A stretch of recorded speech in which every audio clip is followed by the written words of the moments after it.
Lacy, you have to stop at Louisville, especially the last several years. Louisville has been at the top of this league, and for good reason, because some great names have walked through this tunnel. Huge names. Yeah. Our colleague Harry Douglas, Hello. great player in the NFL. Yeah. Lamar Jackson, Heisman Trophy winner. The list goes on and on. Don't forget about Jeff and Brian Braum. Yeah, Right. Absolutely. And obviously, that's kind of out. Eric Wood, don't forget about Eric him. Wood, another Yeah. good one. That's Yeah. exactly right. But this team might be the best one Jeff Braum has. Uh-oh. Huge expectations at the Ville for 2025. And that's what we're going to talk about for the next hour. I had never had a chance to run out of the tunnel. You guys ready? Out of the Yeah, beat. you want to try it? specifically. Let's Let's go. try it.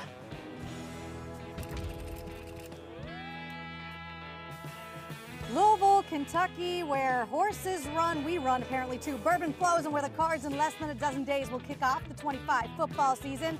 Last 2 seasons with Louisville alum Jeff Braum leading the charge have been an explosive success. Back-to-back 9-win seasons, including a trip to the ACC Championship game in 23. So what is in store for year 3 of the Braum era? Let's talk about it as we finish up our ACC Football Road Trip here in Derby City. Welcome to L&N Federal Credit Union Stadium, home to practice for the Louisville Cardinals today as we officially end our ACC Football Road Trip. Last but certainly not least with the Cards today, and we're happy to be here because there's a lot to learn about this team with some big expectations, as I noted, for year 3 of the Jeff Braum era. I am Taylor Tannenbaum, Eddie Royal, Tom Luginbill. The 3 of us will talk Cards for the next hour, shall we? First things first, though. Vibes are really good here. I don't know who's in charge of the aux cord. Is it you, Luke's? The music is great. No, I'm in charge of the weather. Oh, you're in charge of the weather, which might be moving in here. So we got to talk fast and get through what we're going to get through today. We have a ton of guests that are going to be joining us here on set. We're going to start with the head coach in Jeff Braum, of course, talk about what they saw over the last couple of weeks in fall camp. They've got a new QB. Surprise, surprise. It feels like every year they're doing that here at Louisville with Miller Moss. Chris Bell, the big wide receiver, will be with us on set. So will TJ Quinn, the star linebacker. I'll be chatting with their athletic director, too. And then you, Luke's going to do a little demo with their star running back in Isaac Braum. Can't wait to see what that's all about. All right, let's jump right in. Louisville most certainly found their running back last season because of that guy, Isaac Braum. As a freshman thrown into the fire, ran for just shy of 1,200 yards and 11 touchdowns, breaking Lamar Jackson's true freshman rushing record. And he's back for another go. And like they have, as I alluded to, every year under Jeff Braum, went into the portal, snagged a new starting quarterback, insert Miller Moss coming over from Southern Cal. He did lead the Big Ten last year in passing yards and completions per game. And we'll see what Miller and the rest of the team looks like really soon because they kick off the season on August 30th right here against Eastern Kentucky. But really, their schedule in the month of November is where most of the notable matchups lie. So we'll talk about that in a little bit. But I noted expectations. What are your expectations coming into 25 for the Cards? They're high. You expect the 8-9 win season again for Louisville. Yeah. You can almost write it down in pen, but they're high because Miller Moss. Yeah. And when I watch the tape of him, I see an experienced guy who knows how to play football. And we pair that up with Jeff Braum, the offense is going to be no question they're going to have success. My only question mark for them is the defense, and that's what I'm excited to see here. But expectations are through the roof for them. Well, they're through the roof. I actually look at this as a 10-win roster.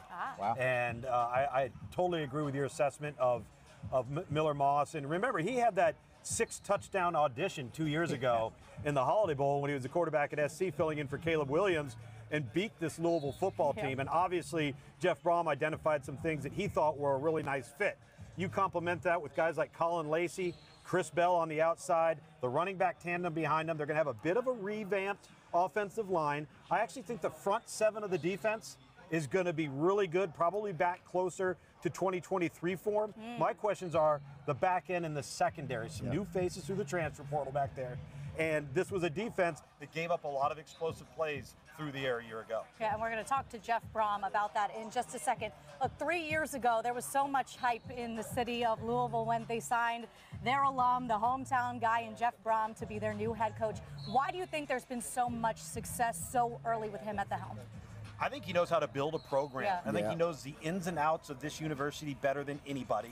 He knows the fan base. He knows the expectations that come with taking a job, particularly in today's climate. Right. You know, this is a job, when they moved into the ACC, became instantly credible and competitive, produced a Heisman Trophy winner in Lamar Jackson. And so they have a wide net in recruiting. They've been an attractive place through NIL and the transfer portal. And just go back, look at the Purdue program right now. Yep. Look at Purdue right now. And you go back and you have to acknowledge and appreciate how good of a program builder Jeff Braum is. Yeah, and it starts with the quarterback. He knows how to get the most out of his quarterbacks, and that's why there's excitement around Miller Moss. But also, he knows how to score points. Yeah. You look at this team, they're going to put up a lot of points, and so the fact that if you can do that, you're going to win a lot of football games.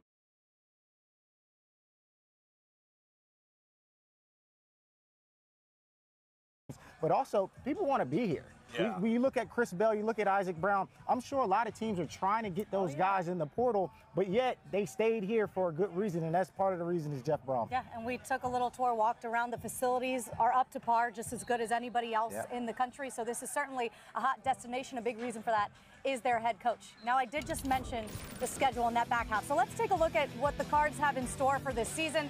Eastern Kentucky, how they kick it off, and really early, a quieter, slower start for the Cards. They do have two big Friday night games at Miami, hosting Clemson here, which should be rowdy. I can imagine it's going to be sold out and crazy. But look at the month of November, okay? At Virginia Tech, Cal comes here, Clemson at SMU, and then they round it off with that big matchup against their biggest rival in Kentucky. And just a note coming off of that schedule, Louisville did wax Kentucky last year 41-14. So that Governor's Cup's around here somewhere, and they're hoping to keep it here in Louisville this year. Head coach Jeff Braum joining us now. Fall camp in the books for you guys. You're turning the page now really to week one and in regular practice mode. But if you look back at the last couple of weeks, what's the biggest thing you took away from your time with your team out here? I think we've had a good camp. A lot of guys have worked hard. We've seen improvement. For us, really the last 3 or 4 practices, I think our defense has stood out, which is great to see. That has to happen. So that's been good. We got to continue to build on that. Some of our key players on offense, I'm not going to lie, we've kind of protected them a little bit to make sure they get to the first game healthy. So I think we're in a good situation health-wise, and our defense is improving, and hopefully we'll be ready to go. You said that you've been doing a lot more ones against ones. Is that something you've done every camp, or this one specific because you got some new faces and you want to see what you got? We do a lot of one-on-ones in general. I just kind of believe in trying to use this time to go against our best and challenge ourselves and see which guys show up. You know, certain guys will show up occasionally, but are you going against the best guys we have out here? So that's been good. We've had good days here and there on both sides of the ball, which has been fun to watch.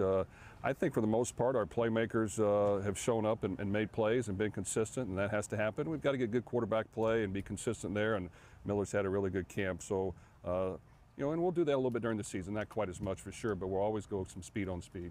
When you approached fall camp, obviously that's a significant time of evaluation, and you have areas on your roster that you say, hey, we got to find out where we are here or where we are there. What were some of those spots positionally that you guys needed to address? Well, the tight end position is a position we got to get better at and continue to improve, and there's some new faces there, and trying to build depth there is important, and that's been a big part of our offense in the past that we've got to continue to work hard to do that. We'd love to have a difference maker in that position. Our offensive line, in general, I think we've done a good job, but who are those 7 or 8 guys going to be that play quite a bit, so making sure we identify those and feel comfortable with where we're at, and I feel we were in a good spot. Defensively, there's a lot of newcomers, but shoot, I hope I'm right, but a lot of them have stood out and made plays, and that's in the secondary, that's at the D-line. They've made plays, so you like to see that show up in games, so I think we have capable options out there that have done a really good job. You talk about the secondary that struggled in pass defense last year. That's no secret. How do you determine if it's the scheme or you just needed new guys out there? It's always a combination of both, and we'll take the blame for maybe not putting them in the best position to succeed every time, but that happens on both sides of the ball sporadically. But yes, better against pass coverage is vital for us to have success, not giving up big plays in the passing game, make the teams earn it, getting some pressure on the quarterback at the same time and not giving up a lot of easy completions, which means, you know, guarding things tighter, playing a little man-to-man here and there to make sure that we're uptight and we're challenging them to get open. All those have been kind of intertwined. I think we've got a good package together we feel good about, making sure our players understand it, know it, and that we're communicating things properly. I think if we get lined up and set, we get calls in, we understand the calls fully, no matter what formation they're in, we'll have success, and that's been the emphasis. When you look at some of the new faces that you referenced, particularly on the defensive side of the ball, how have you felt about your incoming transfers who obviously you're expected to contribute? I felt really good. You know, we've even the first 2 years we've used quite a few of those young men to come in, and they've done a really good job. I think our team knows we're going to play the best guys on the field no matter what, whether you've been here for 3 years, whether you're a newcomer, whether you're a transfer, and they want the best teammates around them. And at the same time, there'll be competition, and you hope to have multiple guys at every position that can play, and you normally need that. So that has been good, but definitely a lot of our newcomers have stood out. You'll see a ton of them on the field. You'll see a ton of them starting. You'll see a ton of them doing well for us, and I just think that you know, we continue to try to just improve our team every opportunity we have, and we do it in the right way by being honest and communicating, and to this point, it's gone well. Coach, you got two of the best backs in the country, two of the best young backs in the country, in Duke Watson and Isaac Braum. Normally, year two, things slow down for you. How have you seen those two guys improve this year? They're really talented backs, and they far exceeded our expectations last year, even both of them. You know, we tried to ease them into it. I'm always leery of a true freshman getting out there, especially at that position. Understanding defenses, blocking structures, picking up blitzes, making plays, not turn it over. They did a really good job, and they showed up every week, and they were very durable. So, you know, the sophomore slump has been talked to them about quite a bit. You know, are you going to be as hungry? Are you going to work really hard? Are you going to continue to fight through things? It's not always going to come easy. Both those guys have had a good camp. Duke has been very hungry and worked really hard. Isaac, you know, I think has the ability to be special anytime he touches the ball. Both of those guys need to show up on game day and understand that in order for us to win, they have to bring their A game every week. Coach, a year ago at this time, you had just lost Colin Lacy. And curious to get your insights on how he's improved, what people can expect in terms of how he'll be utilized in the offense. Man, he's had a really good camp, and I think from day one until we got him till now, his receiving skills have really started to blossom, which has been great to see. He's powerful, he's dangerous in the return game. When he gets it in his hand, he does a great job. But running routes and getting open and making contesting catches, he's really shown up this camp. And without question, the last scrimmage, we made sure no one touched him because we screwed that up last year. Yeah. But he's been really good, and I think you know, if we can move him around and get him 10+ touches a game, he'll do some special things. And just so you know, son's on the roster for Eastern Kentucky over here, Luke's son. And I know they're coming to town in just on your a couple practice weeks. sheet there. Let's go. There you go. That'll be Practice great. number 2. Yeah, it'll be great. Coach, thank you so much for joining us. Final stop on our tour. We appreciate you. Okay, thank you. He's led the team in tackles the last 2 seasons and is back for his redshirt senior season. The leader of the defense, TJ Quinn, set to join us on set next from our camp tour stop in Louisville. Stay with us. The field, one of the greats. Also, speaking of great, redshirt senior TJ Quinn figures to be a big key to Louisville's success this season. He's led U of L in tackles each of the last 2 years, had 91 in 23, 82 in 24.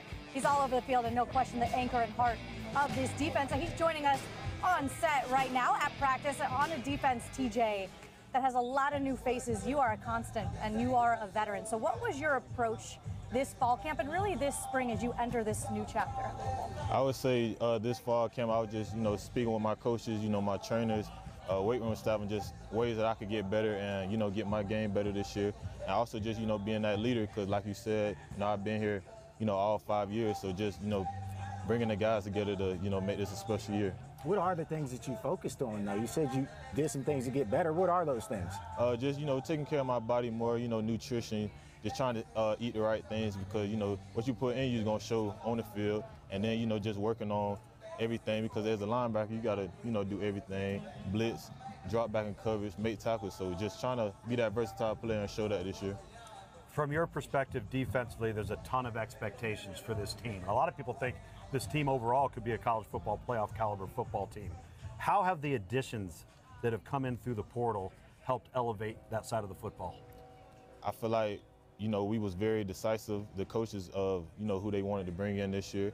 And we had to, fill some spots. And I feel like all the guys we brought in have been the right pieces. And that we've all, gelled together because we all had the same goal, to, win every game, taking one game at a time, ACC championship. And, we definitely, at the end, want to be one of those teams in that college football playoff.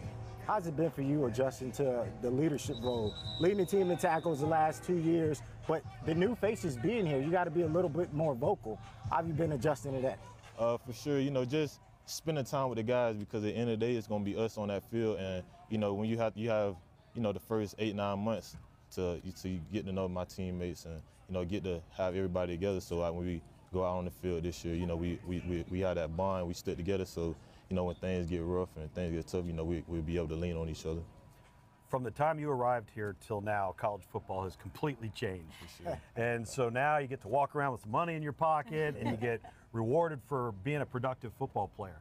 But from the player's perspective, how much responsibility and accountability do you feel personally to perform at your highest level because you're now being compensated to perform? I feel like even though like we're being compensated now, it's always been for me about football, because at the end of the day, the money is short term, and we all have that end goal of wanting to go to the NFL. So that's just been my main focus. Like, you really can't worry about the money that you're making right now, because it's not gonna matter in a couple years. Like, if you do what you're supposed to do on the field and go hard every day, then what your end goal is, you'll get there. So you're telling me you're investing? For sure, I'm saving my money up. Let's go, kid. I like it. You should. I want to go back to the beginning of this conversation, though, when you're talking about nutrition, and I think I saw a little smirk on your face. What have you added to your diet, and what have you taken out that maybe is like your special treat, but you can't have it all the time? Anything specifically? Yeah, I just say I try to stay away from the fried food. I'm a South Georgia boy, so we eat a lot of fried food. No more catfish? Hey, no more catfish, no more fried chicken, no wings. I had to just stay away from that and just try to focus on the veggies, fruits, and stuff like that. We're more a grilled chicken, salmon kind of guy now. Totally understand. Hey, good luck this season. You've been here forever, and you deserve the right to go out there and compete for maybe potentially a college football playoff spot. Good luck, man. Appreciate it. Thanks, CJ.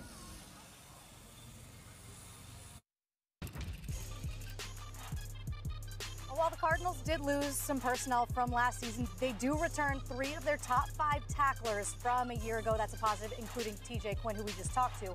Louisville finished 6th in the ACC in scoring defense last year, allowing just north of 24 points per game. So they're a solid defense, but of course, there is always some room for improvement. So if you're looking at this Louisville defense this year, what's your biggest storyline going into the season?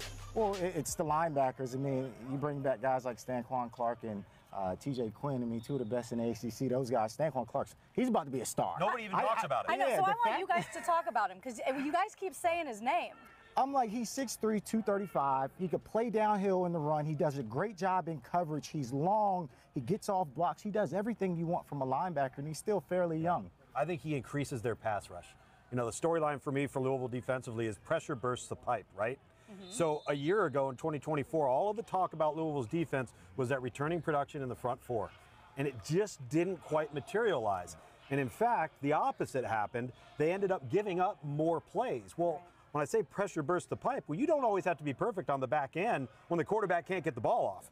Right? So they got to get back to that 2023 version of what this defense was. And I think, Clev Lubin, who comes over in the transfer portal off the edge from Coastal Carolina, and you add Stanquan Clark, this is a front 7 that is really good. And I think it's going to give that back end a little time to grow and gel together. But the number one thing is get rid of the explosive plays. Yeah, I agree. Wesley Bailey from Rutgers as well. Yep. Coming off the edge, 6'5", 260. They have the body types. I mean, we're out here looking. Everybody looks the part. Now it's just going out there and having the production. But you are right. The back end and the pass rush have to work together.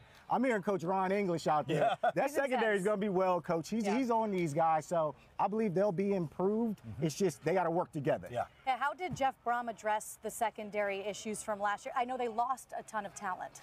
They did. Well, they went out in the transfer portal.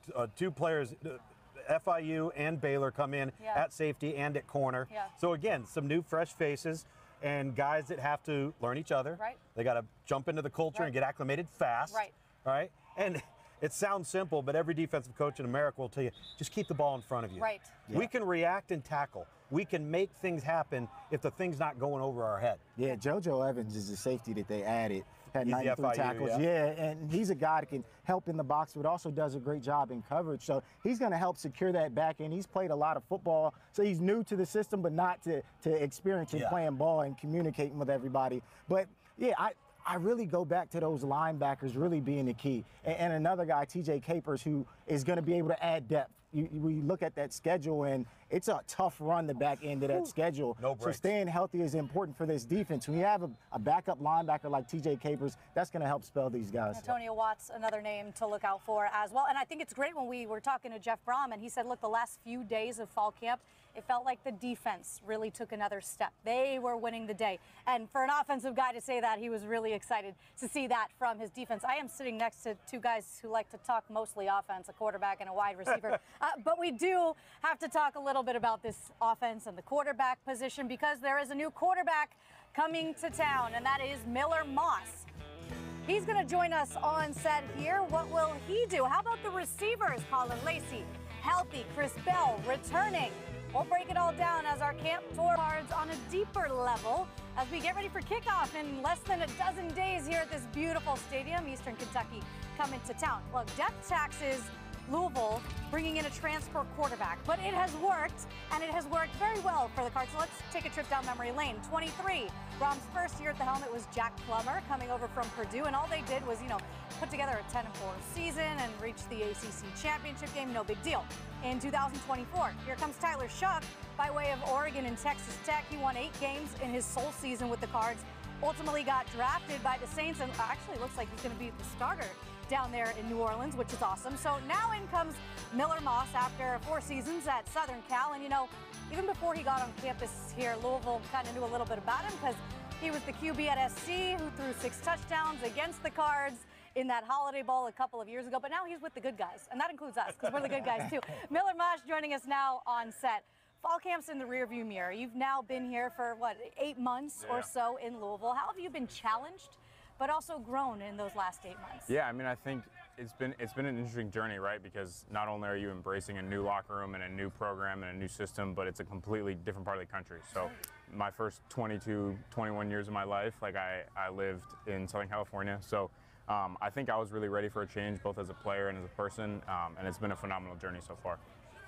When you're looking for a new destination in the transfer portal, and you were one of those guys that stuck it out, you battled, you stayed around, and then it was time to move on. Yes, sir. What was it about this Louisville program that told you, hey, this is where I need to go? Yeah, I mean, I think there were certain things that I was definitely cognizant of upon entering the portal in terms of what I wanted in a program, and I think Louisville really checked a ton of those boxes. I think when you talk about Coach Braum's ability to develop quarterbacks, I think when you talk about competing and playing against the best competition at the highest level, I think they absolutely check that box. And I think when you talk about a locker room and a group of guys that are surrounded upon a collective effort of winning games, I think they really checked all those boxes. So I'm really excited. I think we've got a unique opportunity here, and I can't wait for this year. As far as the offense, I keep hearing how big this playbook is and how they keep adding to it. At this point in camp, do you feel like you're comfortable enough to where you can play fast? Yeah, I absolutely feel comfortable, but that's not to say that I don't want to continue to, master it even more. I think there are always new things you can learn. I think, if Coach Braum is still learning the game of football, then I can absolutely continue to push myself to still continue to learn. So I feel super comfortable. I'm really excited to go compete, but, there's always things that you can improve on. What are some things in this offense that you're asked to do that you were not asked to do in Lincoln Riley's offense? Yeah, I mean, I think the first thing, and maybe the most obvious, is calling the entire play in the huddle. So calling the play in the huddle is very different than lining up and signaling a play. Because when everyone's at the line, you get the signal, and all you have to do is tell the line and the running back what to do. Whereas you get the play from the side, or I guess now in the headset, and you tell every single person what to do. So instead of, maybe I shouldn't say, give an exact example of that. But just getting used to saying the words out loud and communicating to the entire huddle and painting a picture to the offense of what we're doing, I think that's been really the biggest and most obvious change. Do you practice that? I do. I do, because, with Coach Braum, you get, 10, 15 word plays. It gets wordy, doesn't it? Yeah. Right, and I think it's important to be able to visualize it as it's coming in. So, you're seeing the formation and the motion and the protection and then whatever the play may be in your head as it's coming in. When you get that call, and I know there's not a lot of time there, but are you a guy that likes to maybe get a little nugget from Coach, a little something, an alert if there's time, or do you just want the play and let's go? I mean, I think if you're talking about an alert in terms of getting to another play, then absolutely. No, just keep an eye on this. That corner's creeping over, blah, blah, blah. Yes and no. I think, we all have our process in terms of, hearing the play and understanding, what it is we have to do and what we have to look for. I know Coach Braum will not take my advice when it comes to giving or not giving advice, so I welcome all of his advice happily. We always talk about the relationships with the quarterbacks and the receivers. The receivers are going to love you because they need you, right? I need you to throw the ball to me, so whatever you need. But the offensive line, you need them to protect you. How's that relationship been going with them? It's been awesome. I think Pete Niagara is one of the veteran guys in that room, and he's someone that has really stood out as a leader in my time being here. I think he's done, a phenomenal job bringing those guys together. They watch film without Coach Owens. They stay late. They were here till 9 o'clock last night watching film, going over practice. So I give them a ton of credit. I try to bring them donuts and cookies and stuff like that. Not that I'm buying their love at all, but no, those guys have been great. I think they have a real passion for the game, and they've come together as a group really nicely, so I'm excited about them. And just so you know, we'll always take donuts and cookies here on set too. But great to have the Cali kid in Kentucky. Now, thank you so much, Miller. Awesome. Thank you guys for having me. Good luck this year. Thank you. From the West Coast to the Midwest, Miller was looking for a fresh start after what was an up-and-down year last season. He started 9 games before the Trojans decided to switch things up at QB. He went 4-5 in those games, but he did throw for over 2,500 yards and 18 touchdowns, plenty of productivity and a great sample size. And now with an improved run game here at Louisville, he should fit into Jeff Braum's offense better than the last system he was in. So that poses the question, Luke, why is he the perfect fit for this Jeff Braum offense? For me, it's because he's an extremely talented ball handler. And in this offense, they do so much backfield action, so much play pass. You've got to be able to sell it. It's one of the reasons why this offense is so good at pushing the ball vertically, is he sets that up through technique and mechanics of how to properly hide the football, how to get to your landmark, how to gain depth and away from the line of scrimmage, and then work through the progression.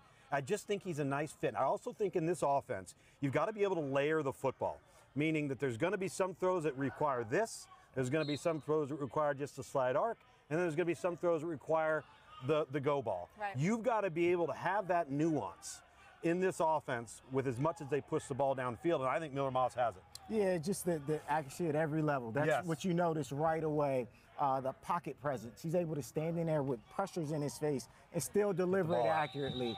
But the thing that I love the most is how he processes things. It's so quick and so precise. It's almost like a robot. And that's what you really want from a drop back pocket passer quarterback. Get that ball out, and that's what I see from him. He looks like a pro out there. So this offense is going to move quickly. The one thing that I am interested about is how quickly he's picked up the offense and how comfortable he is. Because that's the one thing that can slow you down as a quarterback is if you're not really sure about where to go with this ball. If it's cover 2, is it the whole shot or is it the out route that we're throwing? When you're a little bit unsure about those things, it can slow you down. But if he understands this offense, it's going to roll.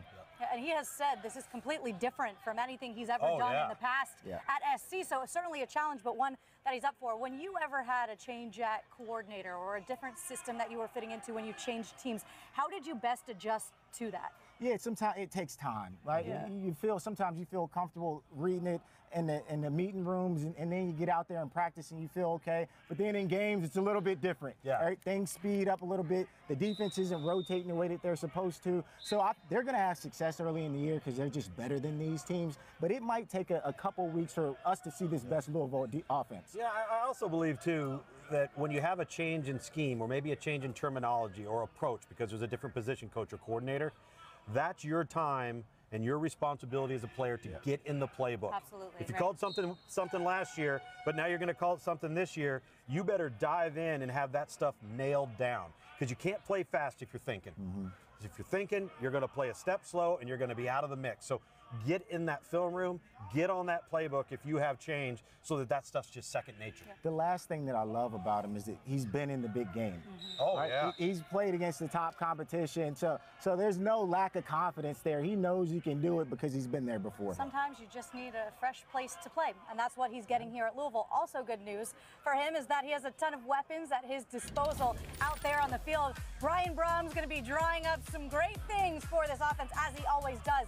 One of them is Chris Bell, the veteran wide receiver. He had a breakout year in 24, hauling in over 40 catches and over 700 yards.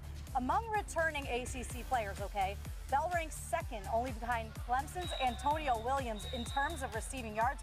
We know how great Williams is. And he was especially good in the second half of the season with almost 500 yards in the final 7 games alone. Chris Bell now joining us on set, and that's where I want to start with you in that second half of last season when you really caught steam and your numbers skyrocketed. What did you feel like shifted for you that you can carry over into this year? What I feel like shifted for me from the end of last year, first of all, I feel like, you know what I'm saying, not all the time the ball come your way, you know, so I just, you know, stayed down, stayed grounded, you know, and just, you know, waited my turn, and that's what, you know what I'm saying, came. And it just made, you know what I'm saying, Coach Braum believe in me this year, you know what I'm saying, and I can, you know, put more out there for this year. From your perspective, as you look at this year, what were some things that personally you wanted to improve on or elevate your game that you haven't reached yet? I feel like I have reached it now, but it was one of the things, you know, I tell everybody something that I wanted to work on was my emotion, like on the field, you know, when the ball's not coming my way. Just, you know, learning how to control my emotion, you know, and not letting my feelings get involved, you know, when I'm not getting the ball. And another thing, you know, I try to focus on is, you know, running my routes, you know, at full speed, because I know sometimes, you know, I look gassed on the field, you know, and stuff like that. Just, you know what I'm saying, little things like that, you know, to make me better for this year. Okay. Have you got the Anthony Edwards lookalike comment Everybody say that, bro. Everybody say that, bro. I see it, I'm just like, man, Anthony Have you signed Edwards. an autograph as Anthony Edwards? Nah. He's built just like Des Bryant. Right. So back to football. Tell me about some of the other receivers. We hear about you all the time. We hear about Colin Lacy. Who else on this team is going to have an impact? Somebody that, you know, I've been watching, I've been looking at, you know, since he came is Trayshawn Hurry. He's a nice receiver, you know, nice size. He's long, you know, he can run routes. You know, he got speed to him. He also, you know, can make a defender miss. Another person is Dakari. You know, he's a big, tall guy. He like, you know, he's tall, kind of like a receiver like me. So them two guys that, you know, I'm looking forward to seeing play this year, you know, make an impact on this team. Back-to-back years, 2 new quarterbacks. What's Miller Moss bring to this program? Leader, like, you know, as you know, you bringing a new quarterback in, you always need, you know, the quarterback to lead, you know, the offense, and that's something he's been doing really well. You know, he just, you know, been, you know, we just been, you know, chopping it up, trying to see, you know what I'm saying, where we, you know what I'm saying, can kind of like, you know, get on the same page as like when routes timing and stuff like that. So he bringing that leader role, and I know he can lead this offense, you know, to where we want to go. Man, it's hot out here. Right? It is. Camp is a grind. Yeah, it is. And when you got to get through those hard days, you need something to think about to push through. What's your why to get you through those tough times? My why is where I came from, small town, Asian City, Mississippi. Not a lot of people come out of there. I know, pretty sure y'all know Fletcher Cox. He's about the only person that everybody know that came out of there. You know, just, you know, knowing I don't want to go back there, you know, don't want to, you know, live that life that I lived when I grew up. So I kind of come out here, you know, and let that be my why. I know your hometown's pretty proud of you. One last thing before we let you go. Deion Branch, now officially your wide receiver coach. I know he's been around the program, but what's it like learning from a guy like that? Man, it's awesome, bro. My last year, he been around since I was a freshman, you know, and been telling me, you know what I'm saying, I can go as far as I let myself. So he always believed in me, and for him to be my coach my senior year, man, that's something crazy. And that was it played a big impact on why, you know what I'm saying, I didn't take any, other, school offers and stuff like that, because I really wanted to play under Deion. I know Louisville fans are happy you're back for another season. We can't wait to watch you play, Chris. Thank you. Thank you. Good luck, man. Thank you. Great chatting with Chris Bell. And look, I know the Cards will be without Ja'Cory Brooks, who's off to the NFL, had over 1,000 yards receiving last season. But they can make up for it with this dynamic duo. You see Colin Lacy only played in 5 games last season because of a collarbone issue. But listen, he's really good. We saw it a couple of years ago at South Alabama, where he went for 1,300 yards and racked up the touchdown. So there is potential there with these two on the field. So let's talk about these wide receivers a little bit. And let's start with Colin Lacy, since we just chatted with Chris Bell. What does he bring to the table? How does he change the dynamic of this offense if he's out there healthy? Yeah, just shifty, right? I mean, you talk about a guy who's dynamic out of the slot. I mean, you get him the ball in space, he's going to make something happen. And I watched a couple routes out here, and I was highly impressed. I already came into it thinking that he was going to have a major impact and be one of the best receivers in the ACC. And I'm going to leave with no change of thought in that. But Chris Bell here, I mean, he's as solid as they come, right? You talk about some of these new age receivers and Jamar Chase and some of these guys, Debo Samuels, he's built just like them. Yep. The run after the catch is amazing. He's caught a ton of balls out here in practice, so he's going to be a big part of this passing game. Chris Bell looks like a linebacker. I mean, he is a big cat. And the thing I love about Colin Lacy, which I think fits perfectly into this offense, is do you guys remember Rondell Moore at Purdue? Oh, yeah. Of course. And Jeff Braum had Rondell Moore. And if you remember, he was their Swiss Army knife. We're going to line him up outside, on the inside. We're going to motion him. We're going to use him on jet sweeps and bubble screens. Everything we can do, to your point, Eddie, get him in space with the ball in his hands. Because he's one of those guys that can take the little quick hitter slip screen and turn it into 70 yards. We didn't see enough of it a year ago because he wasn't available till later in the year. And then you had another big guy in Dakari Collins, who comes over through the transfer portal, another big body guy that'd be fantastic in the red area. We'll be able to go up with contested matchups and pull the ball out of the air or away from defenders. The question for me with the receiving core is, I believe the tight end position is under construction. Right. And I believe they think it is too. They're going to have to find exactly what the right mix is. Now, that may mean that we're going to see Louisville in more 4 and 5 wide sets earlier, or maybe more often than we did a year ago, as opposed to 11 personnel or even 12 personnel, because they don't know who the playmakers are yet at tight end. Jaleel Skinner is a guy who I'm thinking is going to be that guy, potentially a receiving threat, former Miami tight end. He could fit that mold, but I'm thinking that they have Duke Watson and Isaac Brown out on the field at the same time, seeing a little bit more of that. That's dangerous. You want your best playmakers out there. We'll put and then when those you motion guys one out of them there. out of the backfield, now what are they going to do? Are they going to run a linebacker out there on him? Are they going to match up? So, yeah, they've got a wealth of problems for defense. Yes. A couple other names, TJ McWilliams, Antonio Meeks, some other guys who will certainly be involved offensively as pass catchers for Miller Moss. Now, a big question is, who do you think is faster, Isaac Brown or Tom Luginbill? We're going to see them race coming up. No, we're not actually going to see them race coming up on our fall camp tour here in Louisville. We are, though, going to see a demo with Isaac Brown and Lugs. That's next after the break. You could see why this coaching staff is so excited about Isaac Brown. Isaac Brown, the true freshman in the backfield, gets the handoff, and he's got daylight. He's going to go! Touchdown! 77 yards! Wants to throw back as an open man. Touchdown Louisville. Isaac Brown, the true freshman from Miami. Brown again. Look at how quick he is. True freshman showing off here. He's got a different gear. The true freshman lighting up the scoreboard. Anytime you're on any graphic list with Lamar frickin' Jackson and you're ahead of him, you're in a good spot. Not only did Isaac Brown break Lamar Jackson's freshman rushing record at Louisville, Brown finished third in the ACC in rush yards and was just one of 8 ACC players with 1,000 rushing yards in 2024.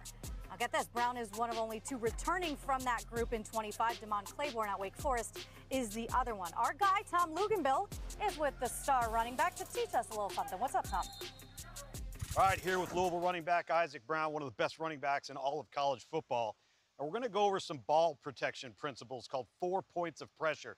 So, Isaac, I got to ask you, what's the #1 thing that will put you on the bench? Fumbling. Fumbling, that's exactly right. So, how are we not going to fumble? Let's start off. Give me the points of pressure that you emphasize to ensure that you maintain possession of the ball. All right, so what I'll do, when I get the ball, I make sure like my two of these fingers in between the point of the nose. Okay, and that's your first point of pressure right there. Yeah. All right. Yeah. So then I put the ball on my forearm. All right, second point of pressure. Yeah, second. The third, I hold it tight and I bring it across my chest. So into your elbow there, into the crease between your bicep and your forearm. That's your third point of pressure. Yeah. And then my fourth, I bring it across my chest. Right up touch chest. So you don't have any of that. Yeah. And nobody can go down on you, right? Yeah. Sometimes I hold it with 2 hands. Sometimes you hold it through traffic. Yeah, going through traffic, I hold it with 2 hands. There you go. 4 points of pressure. You want to stay on the field as a running back? Hold on to the football. You got to. What can Brown do for you? But it's not just Brown getting it done. Duke Watson, Louisville's other running back, led all power conference rushers that got at least 65 carries last year, averaging 8.9 yards per rush. Braum, as you can see, is third on that list among some of college football's best running backs. And yeah, both of them are here in Louisville. They stayed for their sophomore seasons. And you know who's happy about that? Jeff Braum and this offensive coaching staff. All right, where do you see this backfield here in Louisville, Luke, stacking up amongst the rest of the ACC running back rooms? Oh, from a 1-2 punch, I think it's as good, if not better, than any team in the league. Yep. You know, you've got Jamal Haynes down there at Georgia Tech. You've got two backs down at Miami that I think are pretty intriguing. But when it comes to kind of the thunder and lightning component and the fact that these guys can contribute in the passing game, you know, the thing you worry about early on with young players is, do they put the ball on the ground, as we just talked about that with ball protection, and do they understand pass protections? Both of these players were mature beyond their years a year ago in that regard, so the coaching staff trusted them. Now, they have an entire offseason of everybody patting them on the back and telling them how good they are. Do you buy into that, or do you stay hungry and then have an even better sophomore campaign? I believe they're going to stay hungry, right? I mean, even I'm watching the way that Duke Watson runs the football. He runs angry and hungry. And he's not a big guy. He's 6 foot 180, but he runs physical. And so I listened to Isaac Brown talk, and he said, I barely knew what I was doing last year. I was just running. And so the fact that he now understands coverages, he understands what the line is doing, he understands where his eyes are supposed to be, this 1-2 punch is going to be even better this year. And what does it say, in your opinion, that both of them, as good as they were last year, and there was a lot on tape, they both decided, hey, we're going to do this together, and we're going to stay at Louisville for another season? They paid them. Well, but they could have gotten money somewhere else. All right, your chances of keeping both are minimal, right? But at the end of the day, you actually said this off air, the days of the 28 carry running back per game are over. Right. These backs themselves understand it's preservation, it's mileage on the chassis. We're going to get our touches. We got to complement each other for both of us to succeed and for the team to succeed. So yeah, were they compensated? Of course, but at the same time, I think they see the bigger picture. Jawar Jordan, Isaac Grindo. It's worked here before. Why not again? This was the third best rushing offense in the ACC last year in 24 with a pair of freshman running backs. We'll see what they can do in 25. Now 1 year older, 1 year wiser as this Louisville program continues to build. And if we're going to talk about building, it all starts at the top with the athletic director in Josh Hurd. He was named the full-time AD in the summer of 22. He's been at Louisville for a very long time, though, in the athletic department in a bunch of different roles. And look, in 23, football won an ACC championship for the first time. Men's basketball this past year, greatest turnaround in ACC history with Pat Kelsey at the helm, plus deep postseason runs in women's hoops. Baseball going to the College World Series, a volleyball always competing. All around, Louisville athletics are on the up and up. And joining me now, towards the back end of this show, is Athletic Director Josh Hurd, and it's great to be out here at practice, and I'm so happy you're here joining us. The excitement is palpable. What are you feeling as we get ready, I don't know, in like less than 12 days to kick off here? Same thing. Just what Jeff's done with the program and the excitement around the program. It's a lot of fun just to be around the town right now and just people saying, I can't wait for football season. I can't wait for next Saturday. There's a lot of excitement. The buzz is certainly there, and I know you probably can't go anywhere in town without somebody trying to stop you to talk ball or talk anything Louisville athletics.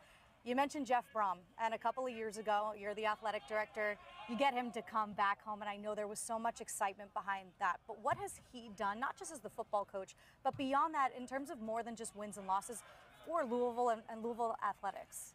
It's for any of our head coaches, but especially for football and men's basketball, women's basketball, baseball, our highly visible sports.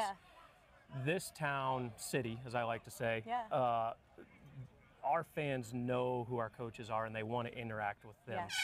And so it's more than being a coach. Like, it is so much more than being a coach, and Jeff nails every piece of it. I mean, he's everywhere. It's like, there'll be random things and be like, oh, what are you doing here?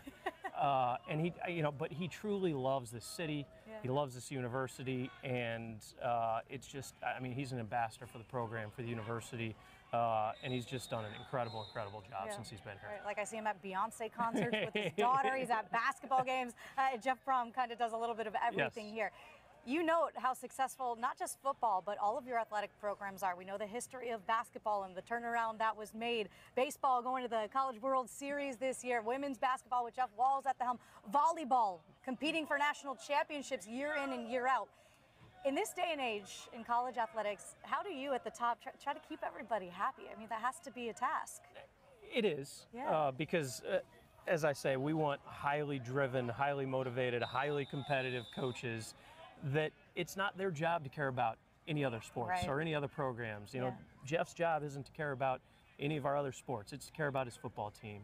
But then I think if you can create that culture where they do care and they do interact with the other coaches in the department and they start cheering for each other, that's where I think this job starts to be fun. Right. And this job's starting to be fun, right? Where you've got Pat Kelsey and Jeff Walls and Dan McDonald and Jeff Braum and Dan Meske. I could go through all of them where it's like, hey, like we want everybody to be successful. Right. And so then when you have to have that conversation with them, like, look, maybe this isn't in your best interest, but this helps the department. Right. I'm not going to say they always agree with it, but they can at least understand it and say, hey, like we want everybody to be good here. And I do think we're developing that culture, and it got carried over too. It wasn't like, oh my gosh, it just happened here. I mean, this department has a track record of being really good at a lot of sports, but you do, I think, just have to every day try to say, hey, like big picture here, and then it just starts, you know, snowball just starts to flow downhill. Kind of like the old saying, a rising tide lifts all boats. Yeah. And you can see that certainly here at Louisville, top to bottom. Thank you so much for joining us on the show today. Appreciate you. Happy to be here. Looking forward to kickoff in just a couple of weeks, less than 2 weeks actually. And it's hard to believe we've reached the end of our ACC Football Road Trip. This has been a great day here at practice, getting an inside look. All right, we're walking away here feeling what? What did you see out of the cards today, Eddie? A lot of intensity. Right? It is hot as hell. They're in full pads, and they're not holding back at all. The way that they practice, they have the underdog mentality. Yep. Like, they're not going to back down from anybody. The intensity is up, and they look sharp as well. Yeah, the physicality. I mean, you're right. It's hotter than the brush fire in August out here. And I'm seeing not just upper shells and helmets, full padded practice. Knee braces are on, ankles are taped.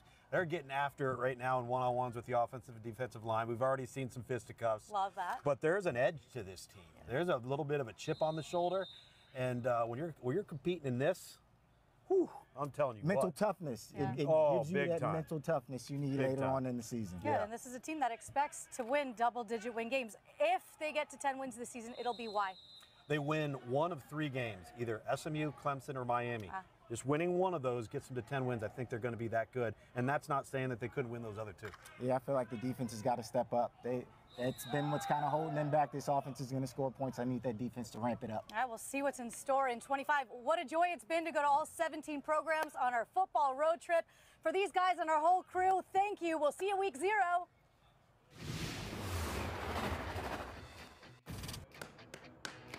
It's good to be back. What are we doing here? Are we playing or are we working? We got a show to do. This guy has lost his mind. E-Mag, we got to get to the show. Oh my goodness, we're late! I guess I hadn't walked through the entire thing. I was trying to find the bathroom. Almost missed the start of the show. We got Smoke, we got Deuce, we got all kinds of names. I don't know half of their real names. As a leader. Right. Oh no! Oh no, the camp. You still got any of those old E.J. Manuel scouting reports? You can pull out? Unfortunately, probably on some of the lowlights because we're showing the highlights of the Patriots. I would ask for a couple laps. Yeah, I'm good on that way. Yeah, you should see this guy on the golf course. 53 years to get the ball in the hole. Yeah. With a name like Turbo, man, you got to be fast. Boom! Oh, look at this. Question would be, we've got. Oh, this is going really well. It went really well. Yeah, really well. It didn't go well for any of us. No. I like the flick. Can you say one nice thing about Cal? It's sort of up in Berkeley. It's north of there. Anyone here have their butt kissed up and down Peachtree Street while they were in school No, here? I That have my would be butt him. Come on, boys, bring it. How about Taylor not flinching At all. That's I a stand sledge in the right pocket. to him. Look good. Similar to what we saw at BC, but I think these colors look nicer. You know, no bias saying that. What do you remember from the 95 Gator Bowl? Thrashing of this team called Clemson. Whoa, Like what? a 41 to Set nothing. me up. Mr. Alma Mama. Mama. Took it on the chin. Trying to work on the technique. But Man, those high knees they're up there, man. They're up The there. athleticism is fantastic. that was fun, man. I seen it, and they had the hairline. You know, like, no offense. The hairline. I'm going to go to the lake, sit on the ducks, and watch the ducks in the yard. I get random text messages when it's, I guess it shows up on a reel. I'll get about it. I don't know why I didn't get invited to that one. Eddie got to go to his school. Because you're a busy, busy man, Coach. That's why. You're a busy, busy man. And I know he's distracted now. Because a trip to Charlottesville is nothing without the fish and pig. Check out the spread. We have to go eat. It looks incredible. All right, if we're making the trip around not that Louisville, especially the last several years, Louisville has been at the top of this league. Colleague Harry Douglas, Hello. great player in the NFL. Yeah. Lamar Jackson, Heisman Trophy winner. The list goes on and on. Don't forget about Jeff and Brian Braum. Yeah, absolutely. And obviously, that's kind of now. Eric Wood, don't forget about Eric Wood, another good one. That's exactly right. But this team might be the best one Jeff Braum has. Huge expectations at the Ville for 2025. And that's what we're going to talk about for the next hour. I had never had a chance to run out of the tunnel. You guys ready? Out of the beat. You want to try it? Let's go. Try it.